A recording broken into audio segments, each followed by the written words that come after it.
አማላጅነት የእሱ በረከት ልመናው ረድኤቱ ከእኛ ጋር ይሁን ለዘላለሙ አሜን። የመላእክት አለቃ የቅዱስ ሚካኤል ተአምር ይህ ነው። አብ ምክሩን የሚገልጽበት የእሳት ነበልባል ከአፉ የሚወጣ ዜማው የሚጣፍጥ ድንቅ ምስጋና የሚፈልቅበት መልአክ ነው። ልመናው አማላጅነቱ በጨለማ ከሚሄድ ነገር ከቀትር ጋኔን በስውር ከሚመጣ ከሰይጣን ተንኮል ሁላችንም ያድነን ለዘላለሙ አሜን። በአንድ ሀገር አንዲት ሴት እንደነበረች ተነገረ።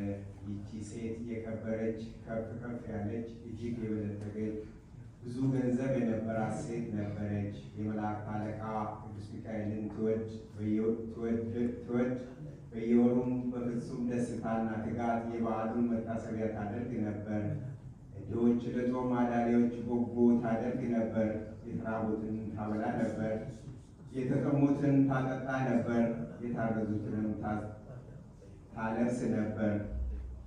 ሐዘንተኞችንም ታረጋጋ ነበር።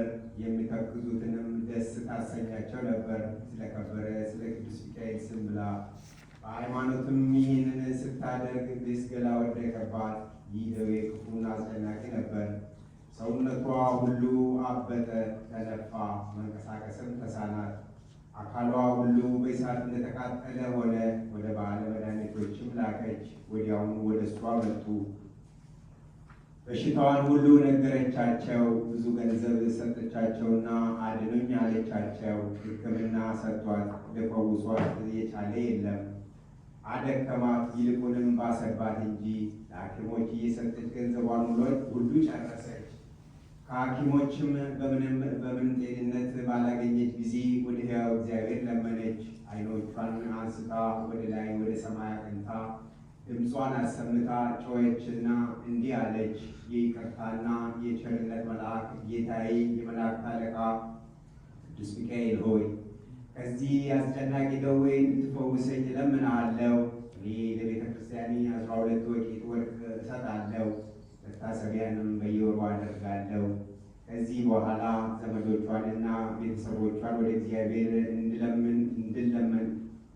ከዚህ በኋላ ዘመዶቿንና ቤተሰቦቿን ወደ እግዚአብሔር እንድለመንበት እንድማጸንበት የመላእክት አለቃ የቅዱስ ሚካኤልን ስዕል ፈልጋችሁ አምጡልኝ አለቻቸው። ወዲያውኑ በገበታ የተሳለ የቅዱስ ሚካኤልን ስዕል አመጡላት። ያን ጊዜ የቅዱስ ሚካኤል አማላጅነት በቁርጥ ልቦና አምና ተነሳች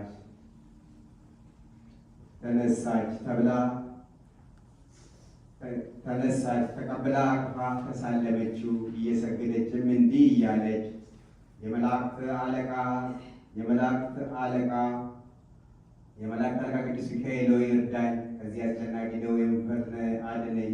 ዓለሙን ሁሉ ፈጥሮ በሚገዛ እግዚአብሔር ፊት የምትቆም ስለ ሰው ወገን ሁሉ የምትለምን የምትማልድ አንተ ነህና ለባሪያ ኃጢአትንም እግዚአብሔር እንድምረኝ ይቅር እንድለኝ የሚያስጨንቀኝ ከዚህ ደዌ እንድፈውሰኝ ለምንልኝ፣ አሳስብልኝ።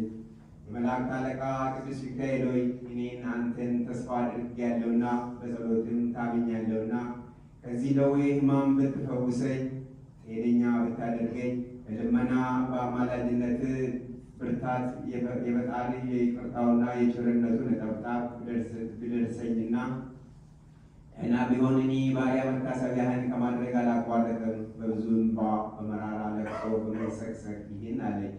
ከዚህ በኋላ ወደ ቤቷ አገባችውና በመልካም ቦታ አስቀመጠችው። በፊቱ መብራት አበራች። እዚያ ሌሊት በጽኑ ደዌ በክፉ ሕማም ስትሰቃይ ሳለች እነሆ የይቅርታና የምሕረት አምላክ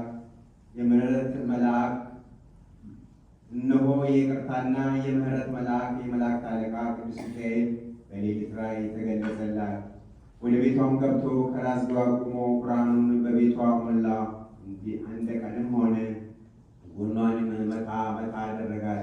ያን ጊዜ ከእንቅልፏ ነቃች። ተነስታም አየችውና ደነገጠችም፣ እንደ ሞተችም ሆነች። ራእይ ከዛ አስቀድሞ አልተገለጠላትም ነበርና እጁንም ዘርግቶ ቀሰቀሳት፣ ፍርሃትንም አራቀላት። እንዲህ በጠዋት ተነስተሽ ቀንዲል ከሚበራው መብራት ውስጥ ዘይት ወስደሽ መላ ሰውነትሽ ቀቢውና በጥሩ ውሃ ታጠቢ። ጥቂትም በውሃው ውስጥ ጨምረሽ ጠጪ። ከዚህም እንደ ደዌሽ ትድኛለሽ፣ ነገር ግን የተሳልሽን ስዕለትሽን ሳታደርጊ እንዳትቀሪ አላት። ከዚህም በኋላ ስጠባ ከእንቅልፏም ስትነቃ ያቺ ሴት ፈጥና ተነሳች፣ እግዚአብሔር መልአክ እንዳዘዛትም አደረገች። ወዲያውኑ ዳነች፣ ጤንነቷንም አገኘች። ከሰውነቷም እንደ ውሃ ፈሳሽ ያለ ነገር ወጣና ያን ጊዜ ዳነች። ከዚህ በኋላ የተሳለችውን ስዕለቷን 12 ወቄት ወርቅ ለቤተ ክርስቲያን ሰጠችው። ከዚያን ጊዜ ጀምሮ በዕድሜዋ ሙሉ የመላእክት አለቃ የቅዱስ ሚካኤልን መታሰቢያ ከማድረግ አላቋረጠችም። የቅዱስ ሚካኤልን በዓልም አላስተጓጎለችም።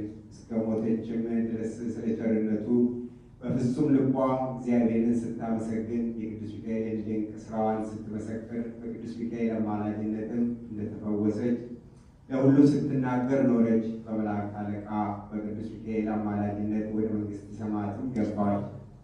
እኛንም ይጠብቀን አይለየን፣ ያድነን ይታደገን። በአማላጅነቱ ያመነን የጥምቀት ልጆች ሁሉ ያመነውን በክንፎቹ ይሰውረን። የበደለ ሐሩር እንዳያጠወልገን፣ ገሃነመ እሳት እንዳያቃጥለን በአማላጅነቱ ጋሻ ይሰውረን። የጠላት ጦር እንዳይወጋን በነፍስ ከሥጋ ደዌ ኃጢአት ይፈውሰን። የኃጢአትን ሞት እንዳያገኘን በየዕለቱ በየሰዓቱ ይጎብኘን። የዘመን ሐዘን እንዳያስተክዘን ከመውደቅ ያድነን። መልካም በዓሉንም ለማድረግ የተሰበሰብነውን ለዘላለሙ አሜን።